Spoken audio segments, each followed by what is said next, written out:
You know what I mean? And so it's a real buildup of time, because we spent our life for 36 years together working to help build our incredible company, our incredible community. We kind of did it, because we did it together and we had so much fun doing it, we forgot to spend a lot of the time together having date nights and doing things like that, because you end up doing those things together anyway, of course.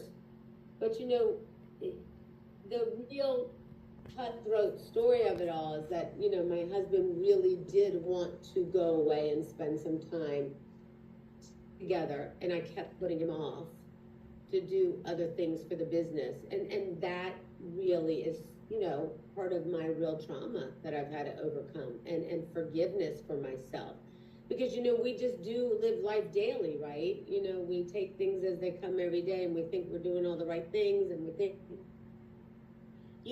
it's just life gets in the way. But really, we have to be really present and aware of the things that stop us from doing the things that we really should do. We have a tendency to not pay attention to the things that are really important, thinking we're dealing with the really important things. And so the book is a real eye-opener on what you think is always important is not the important thing. And the things that you put off, you probably shouldn't put off. Barb's on, I see her, she knows those things. Like, we all go through this thing in life where we think that there's always more time, right? There's more time, and I'll do it next time. And, I remember on October 17th when JR asked me to go away of 2021. I was actually in my home where I'm at now, which is in Connecticut. And I came here yesterday to be close to him on his birthday. And I remember thinking, like, how he wrote me and asked me to go away and just stop working for a while. And I remember thinking that was an odd thing for JR, because, he was a workaholic like me. But instead, he really just pleaded with me about going away. He wrote me like a 5-page letter, all underlined. When he would underline things that meant, like, emphatically so, this is what I want to do.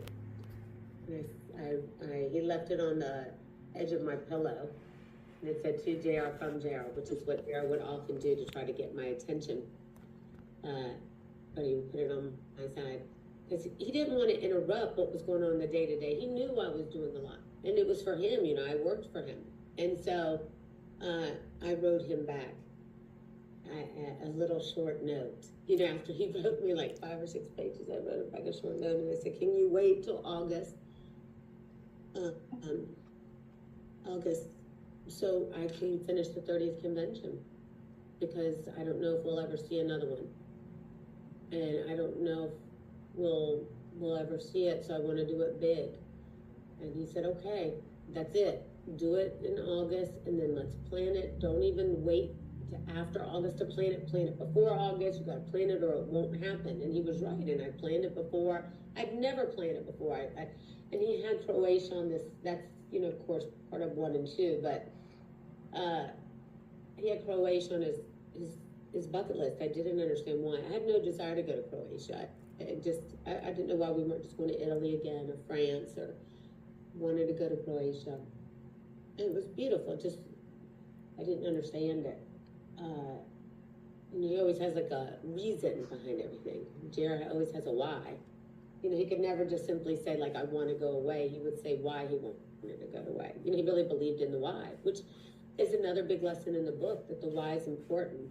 It's so important, because unless he used to believe, like, if you don't explain the why, nobody will ever do it, Loren. And he was right. In trying to lead this company, even, I realized that if I don't explain the why, people often won't do it.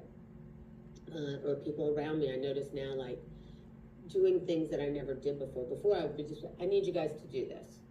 Joe would spend like an hour explaining why, and it drove me nuts sometimes, because I would be like, why do we have to listen to you explain this for an hour? Why? It's obvious why. It's like, well, it's not obvious to everybody. It's not. And if they don't buy into it, it won't happen. And those are the big lessons I really learned, and about not putting off things that were really important about right now. The little things were really the big things in life. And I don't it took me 2 years to really forgive myself for those things, because I realized there was nothing I could really do. You know, he had put me off many times in my life, but I didn't see it as a put off. You know what I mean? Um, and I was surprised that he wanted to go away, because, you know, for JR, business was always first. But it's because we did business together. He saw us as one, so he didn't see it as a separation. And I thought, how would we ever go away and just have no return date right now? It didn't make any sense to me. I couldn't process that in my mind. He didn't know how long he wanted to be away, and that frightened me a little bit, because I wasn't ready to stop fully working, to be quite honest with you, because there was an 18-year age gap, and I didn't know if I wanted to stop working, and I didn't know if he wanted to, but he was talking about, like, maybe we should just do the big events, and, you know, it was nothing he had communicated to our community, and nothing he had really spent his time communicating with me, other than, hey, we've done a lot over 36 years together. This is what I want to do. I'm running out of time. You're running out of time. We're in our last chapter of life. Let's go. And I was like, okay, can you wait till August? And it was October. So, you know, I got pissed off at myself that I waited till August, because that's when I lost him. You know, that same weekend, which is just, I was angry, if you can imagine, for a year and a half. Like, why would I lose him after I just asked him to wait this little bit of time? This is finally our time to go away.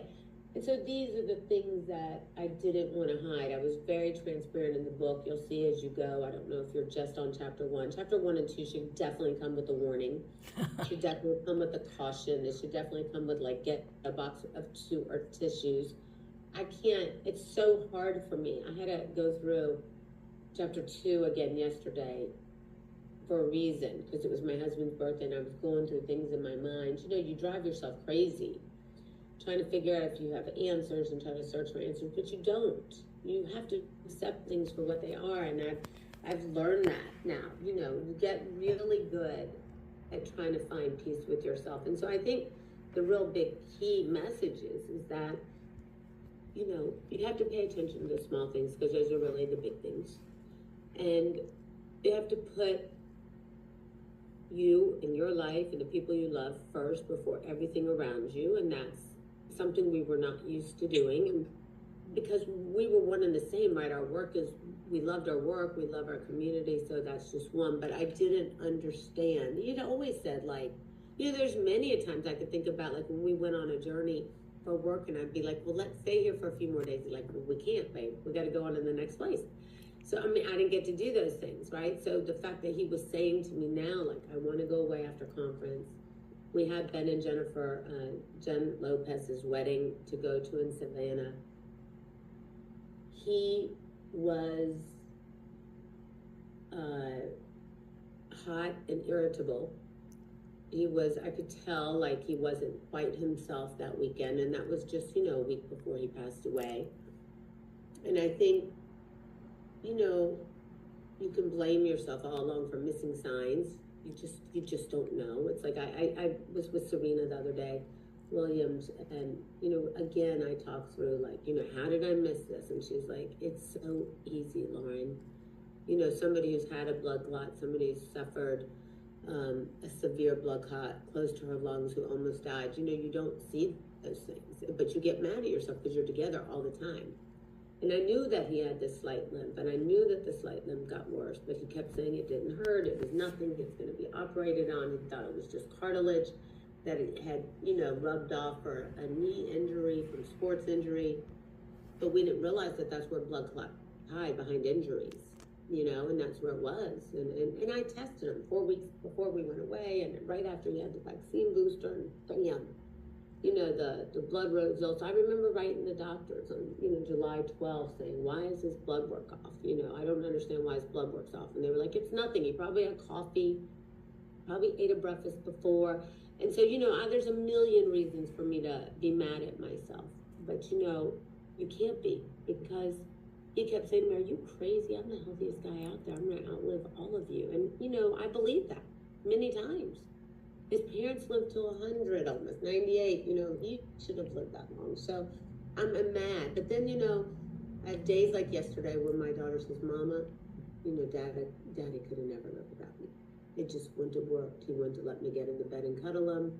like I can cuddle you and cry with you. He wanted to let me hold him, like I can hold you at night when you cry. He would not have wanted to manage being without you. He just could not have done it.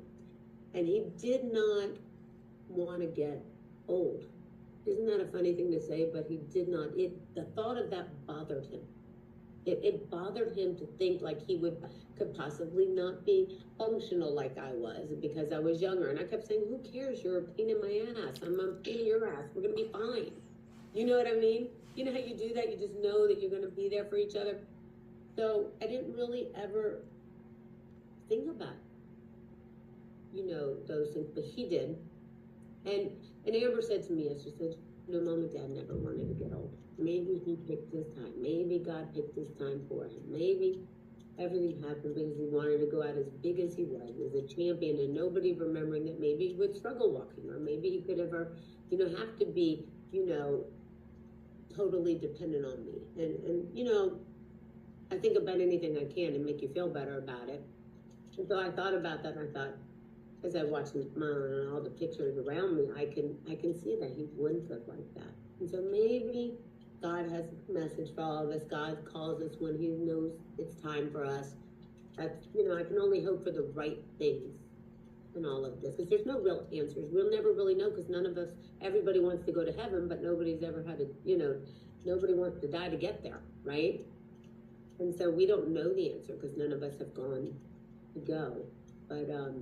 But I believe that you get a message, just so you know. I truly believe that you get a message on the day, or maybe days before. I believe that with my heart. As you read into the book, if you haven't read into it, you'll read into it. That morning, he had clearly spoken to me and said, very early in the morning, he said, I love you, and I want to let you know you've made me the happiest person in my life.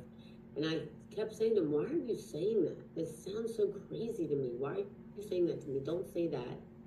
Because, he would always say, I love you to me. So I love you was nothing, but it was the way he said this. He said, you've made me the happiest person. So when you live with somebody, when I met Jerry, he wasn't successful, right? So he didn't have anything. We both were poor.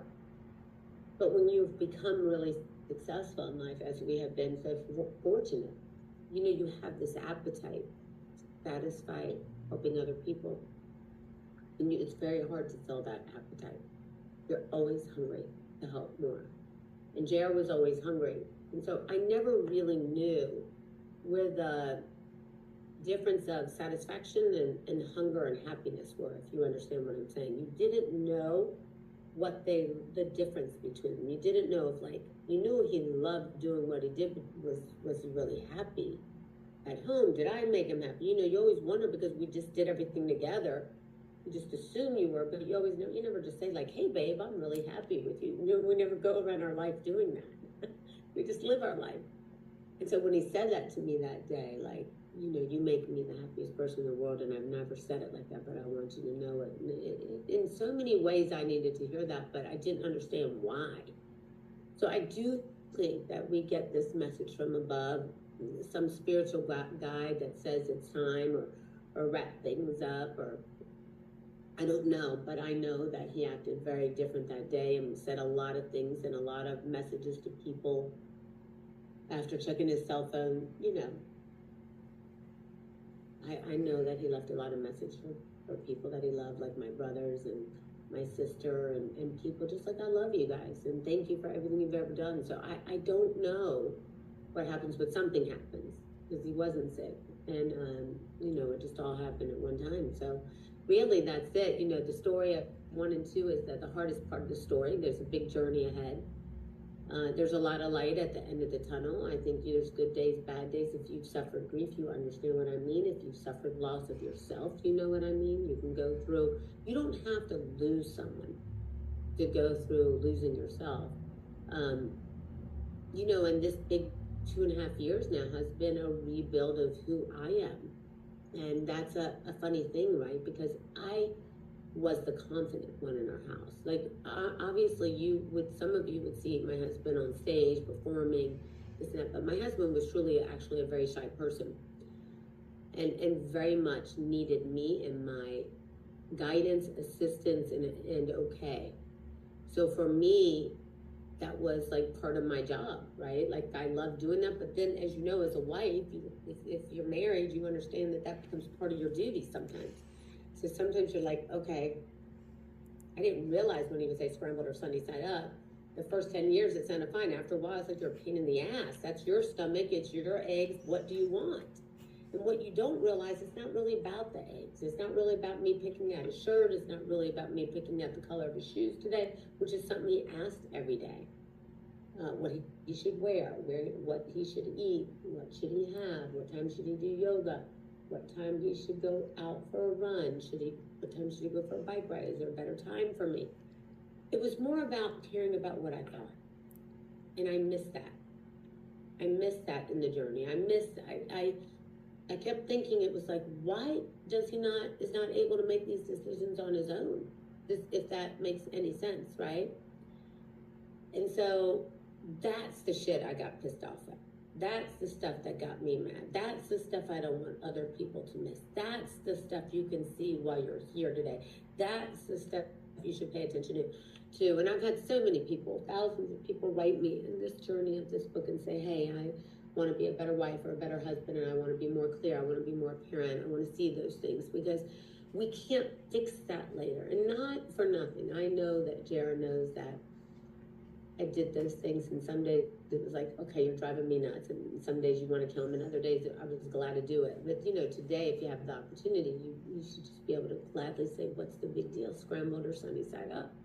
Have scrambled today, or have sunny side up, or wear the blue shirt, or wear the green shirt, or maybe your husband asks you something else, or your wife asks you something else. If you know what I'm saying, you get the gist. It's never about the eggs. It's never about the shirt. It's more about what they think about you. And maybe that's their love language. And I didn't understand that, because for me, love language for me was the physical, touch and expression and talk and conversation. And I was a communicator, and Jared was not a confronter at all. If he was bothered by me, he would suck it up. If he was, didn't like something I'd say, he would tell me, but he would get over it. I was in charge. You understand what I'm saying? Like, every bit of approval was relied upon me. Like, if he wanted to go to bed and I didn't want to, and I wanted to stay up and watch a movie or a girl flick or whatever, he would write me as soon as he got to the bed and be like, do you think you really have to watch it right now? Like, I really can't sleep without you. And I'd be like, you're driving me nuts. Are you serious? Like, you can't go to bed without me? It's like, I can't. Could you just come in here and watch it tomorrow, and I won't bother you tomorrow? And I knew that tomorrow would bother me. You know what I'm saying? But it's about the love language that I miss. And so I don't want people to miss that. That's not to say that we can't say that you're a pain in the ass, that you can't be a pester like that all the time. But when I think about it, that was his way and my way he needed to see that I loved him. So I did all those things anyway. But some days I did him kicking and screaming, like, really? You're obnoxious. Like, this is ridiculous. I do everything for you. I work all day for you. Now I got to pick out your clothes, your shoes, your tie, this, or that. When really it was just about understanding love. And even though we could express it all the time with words, there are other ways to see it, if that makes sense to everybody. There you go. There's a lot of conversation. I'm happy to answer any questions.